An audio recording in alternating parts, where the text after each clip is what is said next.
Madam Speaker, today is Clean Air Day. And to mark this day, Moncton, Fredericton and St. John are offering free public transit because public transportation helps to reduce air pollution and greenhouse gas emissions. Recently, the leader of the third party and I took a via rail train from Moncton to Sackville. There is no commuter rail in New Brunswick, so the closest thing we have is Via's regional rail between Campbellton and Sackville, which runs 3 times per week in each direction. What is supposed to be a 30-minute drive by car took over 2 hours. This is embarrassing, Madam Speaker. We need better interregional train and bus service in New Brunswick. The problem is that nobody is in charge. Will the Premier appoint a minister responsible for public transportation to work with Via, Maritime Bus and other stakeholders to improve regional public transportation in the province?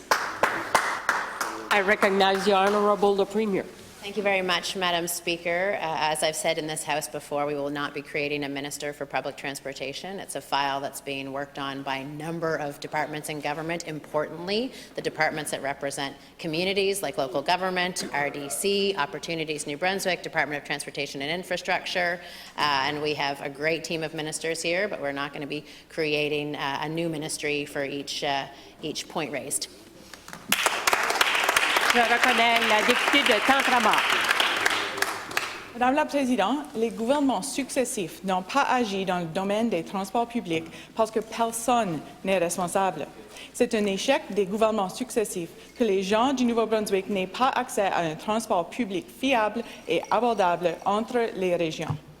Par conséquent, il n'y a personne à la table pour négocier la réparation de la ligne ferroviaire entre Campbellton et Moncton afin que les trains puissent circuler plus rapidement que les voitures pour relier le nord et le sud. Et personne n'est chargé de mettre en place des services d'autobus interurbains abordables comme Toonie Transit qui existe pour relier les régions de l'île du Prince-Édouard. La Première ministre nommera-t-elle un ministre responsable pour créer un ministère, un ministre responsable de l'amélioration des transports en commun interrégionaux?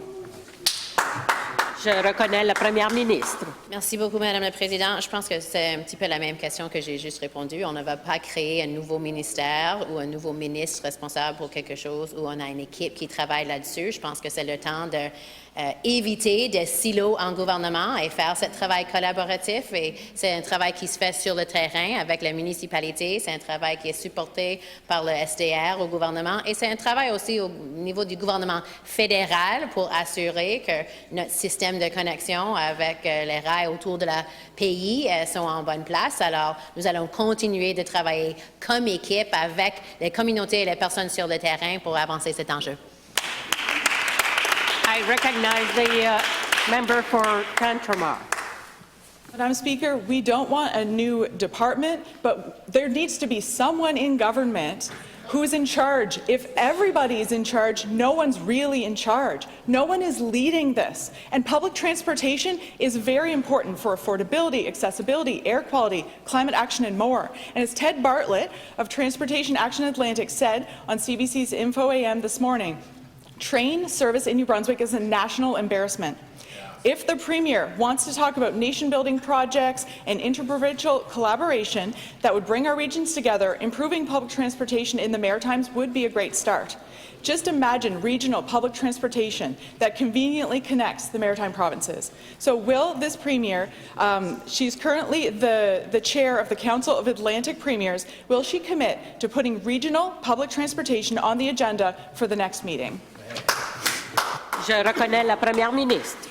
Thank you very much, Madam Speaker. And the member opposite is right. We do want to talk about nation-building projects. And as the chair of the Atlantic Premiers Group, I engage with those people about their priorities and with the federal government about their priorities, as well as with New Brunswickers about their priorities. And that's why I'm really excited that New Brunswick's interests featured so prominently at the meeting in Saskatchewan this week, where the priorities of the federal government and the strengths of New Brunswick to tackle a strong and resilient energy system system to make sure that we can deliver affordable and competitive rates to New Brunswickers. That's something that they tell me is a priority. That's something that we're working on, the federal government's working on, and that our colleagues in the Atlantic are working on. We talked about trade infrastructure to help us strengthen our economy, to make sure we can grow the kind of jobs that New Brunswickers want, and I was thrilled to see our ports featuring prominently in that.